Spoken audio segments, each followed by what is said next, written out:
Hello les traders, j'espère que vous allez bien, que vous avez passé des belles journées de trading cette semaine. On se retrouve ce matin pour le petit scalp du jour que j'ai ouvert il y a quelques minutes à 10h25 si je ne m'abuse, quelque chose comme ça. Non, 10h20, donc ça fait déjà 9 minutes qu'on est dans ce trade là. Il est venu faire un petit pullback et là j'attends qu'on vienne se reconfronter dans le carnet au niveau des 24,50 où je vois qu'il y a vraiment du monde. Vous voyez, si je vous mets d'ailleurs Bookmap, on voit bien que c'est là où on a bloqué la première fois et là on est en train de percer le niveau. Ça va donc être pour moi un moment de break-even. L'idée étant de sortir quand je viens me confronter aux vendeurs qui sont présents dans cette bougie. Alors vu que moi là pour faire ma target journalière sur ce compte, je veux encaisser les 200, je me mets légèrement au-dessus. Normalement, il est mieux de sortir sur le bas de l'OB, bien évidemment. Et là, je vais tenter d'emmener le trade jusque là. Ok, on a été sorti sur ce compte. Je pense sur l'autre aussi, on va les vérifier ensemble. Ok, on a été sorti aussi sur l'autre compte, parfait, où je m'étais mis pour le coup un peu plus bas sur l'OB. Tout va bien, le trade est passé, ça sera mon seul trade de la matinée. Il est 10h30, j'essaye d'arrêter au maximum à 11h, 11h30 les scalps le matin.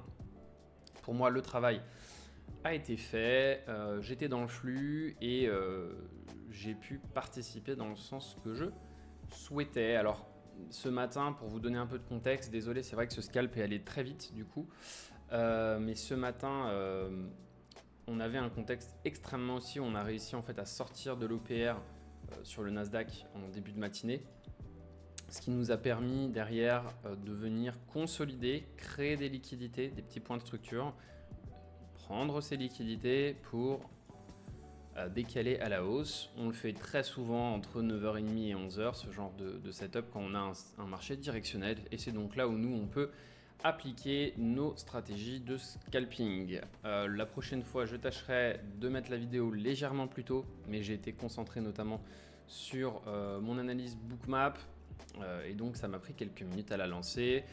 C'est vrai que c'est plus agréable quand on peut voir l'intégralité du trade. Il a été ouvert, hein, je le rappelle, sur les coups de 10h20 et il a duré une petite dizaine de minutes. J'ai participé en fait à ce mouvement de retracement. On voit bien qu'on venait d'ailleurs sur le VWAP, hein, d'ailleurs sur Bookmap.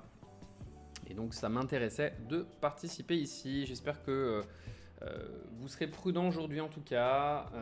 Attention aux news. On a des news hein, cet après-midi qui sont importantes. Je vais vous les donner tout de suite. Voilà, cet après-midi, on a Powell qui va testify à 16h et à 16h30, on a le pétrole. Donc ça, c'est un petit peu moins important pour nous. Mais c'est vraiment à 16h, il va falloir faire attention pour les scalpers, pour les traders intraday. Ne prenez pas de position 5 minutes avant, 5 minutes après, voire un peu plus puisque son discours risque de durer. Donc soyez très prudents, essayez de passer peut-être vos trades avant, notamment ce matin ou en début d'après-midi. Je vous souhaite à tous une bonne journée de trading et à très vite pour un nouvel épisode. Ciao, bye bye.